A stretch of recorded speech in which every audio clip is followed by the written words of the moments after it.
ഇങ്ങനെയുള്ള ക്രിമിനൽ എന്ന് പറയുമ്പോൾ എങ്ങനെയുള്ള ക്രിമിനൽ ഈ ക്രിമിനലുകൾക്ക് വ്യത്യാസമുണ്ട്. നമ്മൾ സാധാരണ കേരളത്തിൽ ഗുണ്ടകളും സ്വർണ്ണക്കടത്തുകാരും സ്വർണ്ണം പൊട്ടിക്കൽക്കാരും ഒക്കെ ഉണ്ട്. പക്ഷെ അർജുൻ ആയങ്കി വേറൊരു ടൈപ്പാണ്. അത് പാർട്ടി വളർത്തിയെടുത്ത ആളുകളാണ്. അതൊരു കാലത്ത് കണ്ണൂരിലെ CPM സപ്പോർട്ട് ചെയ്ത് ഫിനാൻഷ്യലി രാഷ്ട്രീയമായി എല്ലാം സപ്പോർട്ട് ചെയ്ത് വളർത്തിയെടുത്ത ആളുകളാണ്. ഒരു ഘട്ടത്തിൽ കുറഞ്ഞ വർഷം, ഒരു 10-12 വർഷം മുമ്പ് ഒരു പ്രത്യേക സാഹചര്യത്തിൽ CPM തന്നെ ആ പരിപാടി അങ്ങ് അവസാനിപ്പിച്ചു. അതിൻ്റെ പ്രധാനപ്പെട്ട കാരണം ഒന്ന് TP ചന്ദ്രശേഖരൻ വധക്കേസുമായി ബന്ധപ്പെട്ട് CPM-ന് രാഷ്ട്രീയമായി നേരിട്ട് തിരിച്ചടി. ഒന്ന് ആലോചിച്ച് നോക്കുക. അതിൽ പാർട്ടി ഗുണ്ടകളെന്നൊക്കെ പാർട്ടിയാണ് സാധാരണ പാർട്ടി കൊലപാതകങ്ങൾ പാർട്ടിയുടെ ആളുകളാണ് നടത്താറുള്ളത്. ഇത് കൊട്ടേഷൻ ആളുകളായിരുന്നു. കൊട്ടേഷനായിരുന്നു ഒരേ സമയം CPM-ൻ്റെ ആളുകളുമായിരുന്നു. അത് കഴിഞ്ഞതിന് ശേഷം അവിടെ നിന്ന് നേരിട്ട് ഒരു രാഷ്ട്രീയമായി തിരിച്ചടിയുണ്ട്. രണ്ട്, ശ്രീഎമ്മിൻ്റെ മധ്യസ്ഥയിൽ നടന്ന RSS-ഉമായിട്ടുള്ള സമാധാന ചർച്ച. അതിനുശേഷം ഇത്തരത്തിലുള്ള വയലൻസിലേക്ക് പോകണ്ടെന്ന് പാർട്ടി തീരുമാനിച്ചു. നല്ല കാര്യമാണത്. വളരെ പോസിറ്റീവായിട്ടുള്ള സ്റ്റെപ്പായിരുന്നു. അതിനുശേഷം വലിയ മാറ്റം കണ്ണൂർ രാഷ്ട്രീയത്തിൽ ഉണ്ടായിട്ടുണ്ട്. പക്ഷേ അപ്പോഴും ഈ എന്താണ് പറയുക, വളർത്തിയെടുത്ത പാമ്പുകൾ അവിടെ തന്നെയുണ്ട്. അവർക്ക് എന്ത് ചെയ്യണം? അവർക്കാരെങ്കിലും കൊത്തണം. പക്ഷെ പാർട്ടി ഒരു തരത്തിലും സപ്പോർട്ട് ചെയ്യുന്നില്ല. അപ്പോൾ അവർ സ്വയമായി കണ്ടെത്തിയൊരു വഴിയാണ്. അതായത് തല്ലിനും കൊലക്കും പോയി കഴിഞ്ഞാൽ കേസുണ്ടാവും. പാർട്ടിയില്ല സപ്പോർട്ട് ചെയ്യാൻ, ലീഗൽ ഫൈറ്റ് സപ്പോർട്ടില്ല. അപ്പോൾ അവർ കണ്ടെത്തിയ വഴിയാണ് ഈ സ്വർണം കടത്തലും പൊട്ടിക്കലും ഒക്കെ. അവിടെയും പാർട്ടി എന്ത് ചെയ്യുന്നില്ല, അവർ സപ്പോർട്ട് ചെയ്യാൻ പോകുന്നില്ല. ഇനി സപ്പോർട്ട് ചെയ്ത സന്ദർഭങ്ങളിലെല്ലാം കണ്ണൂർ പാർട്ടിയിൽ വലിയ കലാപം ഉണ്ടായിട്ടുണ്ട്. ഒരു മനു എന്ന് പറയുന്ന ഒരു DYFI നേതാവ്, മനു തോമസ്, DYFI പാർട്ടിക്ക് പുറത്തേക്ക് പോയി ആ വിഷയത്തിൽ. അതോടുകൂടി എന്താണ്, കണ്ണൂരിലെ പാർട്ടി ഒരു തരത്തിലും ഇത്തരം ആളുകൾ സപ്പോർട്ട് ചെയ്യുന്നില്ല. അപ്പോൾ ഷുഹൈബ് വധക്കേസോടുകൂടി അതിനെ കംപ്ലീറ്റ് ആയി. ഷുഹൈബ് വധക്കേസിൽ ഇപ്പോൾ ആകാശ് തില്ലങ്കേരി ഇപ്പോഴും പ്രതിയാണല്ലോ, അയാൾ പ്രതിയാണ്.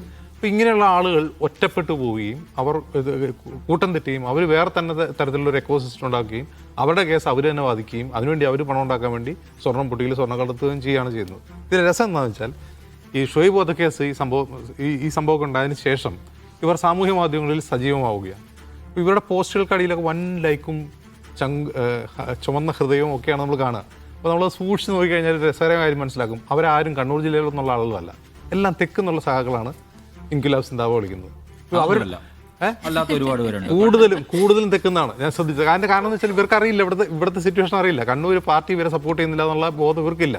ഇവരുടെ മുമ്പിൽ എന്താണ്, താറിന് മുമ്പിൽ ചുവന്ന മുണ്ടെടുത്ത് കാലും കയറ്റിയിരിക്കുന്ന ആൾ അവർക്ക് ഹീറോയാണ് എന്ന് കരുതിയാണ് അവർ സിന്ദാബാദ് വിളിക്കുന്നത്. പക്ഷേ യഥാർത്ഥത്തിൽ അവർക്ക് അവിടെ ഒരു തരത്തിലും പാർട്ടിയുടെ പിന്തുണയില്ല എന്നുള്ളത് മറ്റ് ശാഖകൾക്ക് മനസ്സിലാവുന്നില്ല. ഇവരെന്താ ചെയ്യുന്നത്?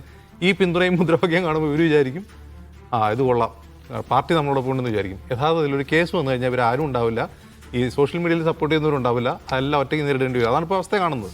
ഇപ്പോൾ ഇവിടുത്തെ പ്രശ്നം എന്താണ്, അർജുൻ ആയങ്കിയെ അറസ്റ്റ് ചെയ്തത് ന്യായയുക്തമായിട്ടല്ല എന്നൊരു സംശയമുണ്ട്. അത് ഒരു കല്യാണത്തിന് പോയപ്പോൾ അറസ്റ്റ് ചെയ്തായിരിക്കും. എന്ത് ഓപ്പറേഷൻ ആണെങ്കിലും ഒരു മനുഷ്യനാണ്, ഒരു പ്രതിയാണ്, അയാൾക്ക് ഒരു കല്യാണത്തിന് പോകണ്ടേ, ചിലപ്പോൾ അയാളുടെ സുഹൃത്തുക്കൾ കണ്ടുവന്നിരിക്കും. അവിടെ പോലും എന്ത് ചെയ്യുന്നില്ല പാർട്ടി, CPM-ഓ അല്ലെങ്കിൽ പ്രതിപക്ഷം മൊത്തത്തില്ല, പ്രതിപക്ഷം ഒന്നും അവർക്ക് വേണ്ടി സംസാരിക്കുന്നില്ല. ന്യായീകരിക്കാൻ കഴിയില്ല, ന്യായീകരിക്കാൻ ഉണ്ടാവില്ല അവർ. കാരണം ആ ന്യായീകരിച്ചു കഴിഞ്ഞാൽ അവർക്ക് വലിയ തോതിൽ തിരിച്ചടി ഉണ്ടാവുന്ന അവർക്കറിയാം. ആ വയലൻസിന്റെ കാലം കഴിഞ്ഞു. അവർക്ക് വേണ്ടി സാധാരണ നിലയ്ക്ക് സംസാരിക്കാൻ സാധ്യതയുള്ള നേതാവിനെ തന്നെ CPM മാറ്റിയാൽ സംസാരിക്കില്ല.